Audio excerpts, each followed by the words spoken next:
Hey everyone, and welcome to the week 6 highs and lows. A little bit late, I know, but like I said, life is crazy here. As you can see, I am still doing a renovation, which has come to a screeching halt because of issues with contractor and sickness and things like that. So it is gradually coming along, but we'll get it finished eventually. It is at the final stages. Doesn't look like it right now because they're still painting, so they got doors off and stuff everywhere. So, but eventually it will be beautiful. That's what I keep telling myself anyway.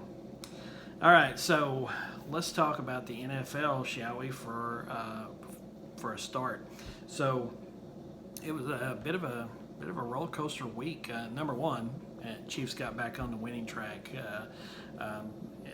Very nasty, messy game, but they got the win and got back in the win column, so I'm happy with that. Also, one of the games that I found very interesting was the Titans versus the Texans. That thing went back and forth, back and forth. You didn't know who was going to win. It was one of those things where it seemed like whoever had the ball last was going to be the winner. And essentially what it came down to, but Derrick Henry, man, gosh, that dude is just tearing things up. So a couple other notable things around the league in the NFL. I mean, Dallas, dude. I mean, what happened there? I mean, Carl, sorry about your luck, brother, but that was awful. I mean, yeah, they lost Dak, but that that's part of football. So you got to deal with that from time to time, and they just couldn't pull anything else together. So that was unfortunate. All right, so let's get down to the XFFL, see what's going on around the league there. So first of all, the Big Dog Award, Tony Yan comes out with 156 over John with 132. John pretty much conceded after just two of Tony's players went with his flex player, Justin Jackson. He scored like 41 points. That dude is just starting to come alive. So Dan Chase, you got that rookie helmet signed. So that dude's going to be something someday, I believe. And you might have yourself a nice little treasure there on your hands. So that happened. Also, we've got the Dead Ass Last Award. Okay, so Dead Ass Last, that goes to Mr. Bo this week. I don't know what happened to his team, but man, they laid down on him. So he had 67. See, I'm used to using 100, but couldn't do it in this case. So he had 67 against Mike Copeland's team with 123. He had a lot of blame to go around, but the Titans were the worst. The Titans D got him a whopping minus 2 points. So they didn't help him at all. They just actually hurt him. But that goes back to that Texans game where it was just up and down the field.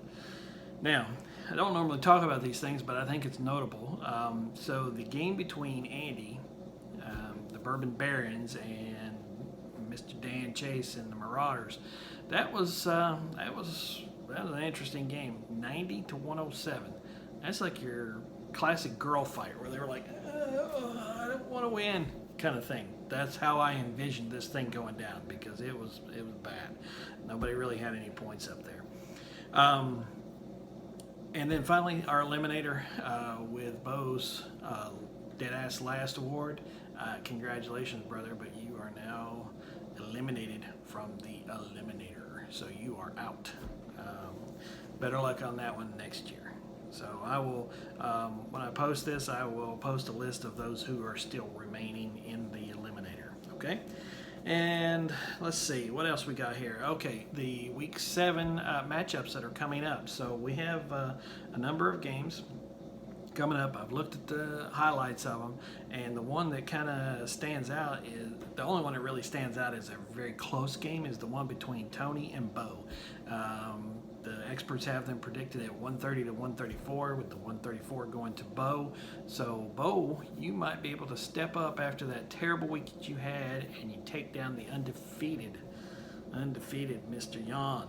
Okay, because now he's doing it again. He's coming out like gangbusters, and I'm waiting for the stumbling block that usually comes along with that. So, not wishing you any ill will, Tony, but hey, I gotta try to keep myself in the game. going forward. But I think that is it for right now. Again, hopefully I'll get back to some normalcy and I can do my normal videos and stuff. I can't wait for this stuff right here to be done. It is drug on forever. So anyway, that is it from me. Wish you guys luck going into week 7. Make sure that you check your lineups. Make sure that you have backups as necessary because this COVID thing can always jump up and bite you. Check your bye weeks, all that kind of thing. Okay? This is the commish, and I will see you